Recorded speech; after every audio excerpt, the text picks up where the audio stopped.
Hi, my name is Wayne Brockbank. I'm here today to talk to you about perhaps the core element of the HR transformation. That is, I'm here today to visit with you about the establishment of a powerful HR strategy. Before I begin to talk about the process for laying out an HR strategy, I'd first like to define what it means for HR to be strategic. Before we define what it means for HR to be strategic, first we need to define what it means to be strategic. Something is strategic if it meets all of 5 criteria. First of all, to be strategic, something must be sustainable.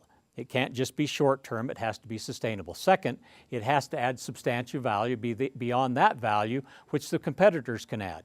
If you're only adding value that's less than the competition, then it's not very strategic. Third, it has to be comprehensive. A strategy, something strategic if it covers the whole organization, not just pieces of it. Fourth, something is strategic if it integrates the firm and makes the firm whole worth more than the sum of the parts. And finally, something is strategic if it can be translated into specific and powerful actions.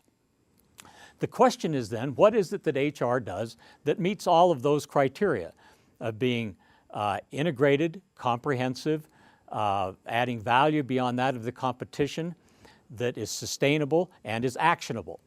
For many years at the RBL Group, we've been stating that the most high value added agenda for the HR profession is the creation and sustaining of organizational capabilities, including cultural capabilities. We've also developed an 8-step process that I'm going to describe today by which you can develop a powerful HR strategy. Step 1 is first you need to be clear on the organization unit for which you're going to develop your HR strategy.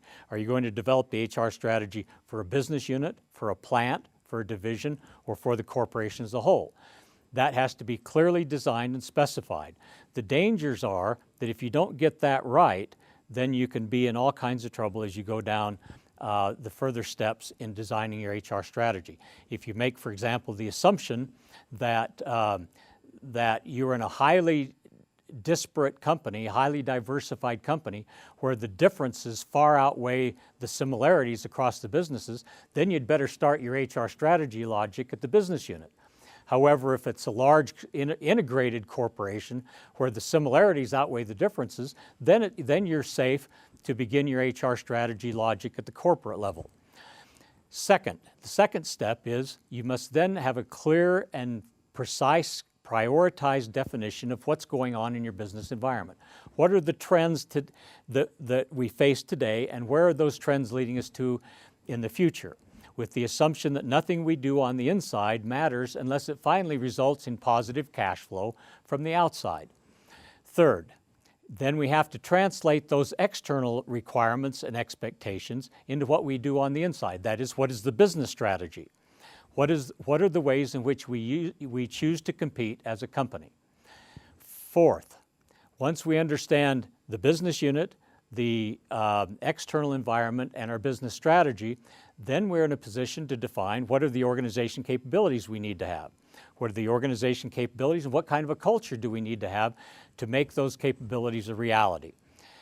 We need to not only be able to specify the organizational capabilities and cultural capabilities, but we need to translate them into how people are going to behave.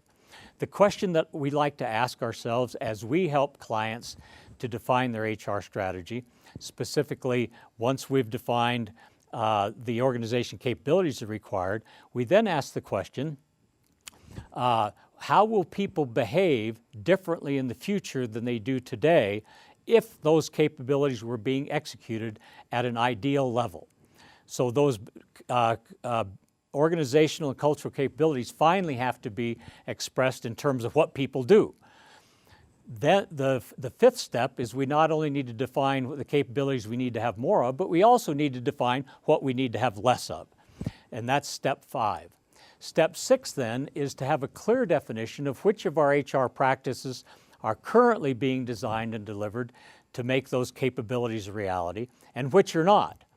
Therefore, we can prioritize, identify, and execute those HR practices that will give us greatest impact on the capabilities we need to create, and to help us to not focus on those that may not have any impact on the capabilities that we need most desperately to compete better. That's step 6. Step 7 then is how do we then take this logic and translate it into a specific set of accountabilities and action plans that can then be carried out over a reasonable period of time. Step 7 then, or step 8, is how do we then make sure we have a measurement system in place to measure whether in fact the HR strategy as it is executed is creating the value that we want it to have. That is, value as defined first by the customers on the outside, by the execution of the strategy on the inside, by the creation and sustaining of organization capabilities, and by the execution of our HR practices. As we then measure those, measure HR's value added to each of those levels, the strategy we've developed therefore can take root, and we can show to senior line executives and to ourselves the value that we've created through a powerful HR strategy. Good luck and Godspeed to all of you.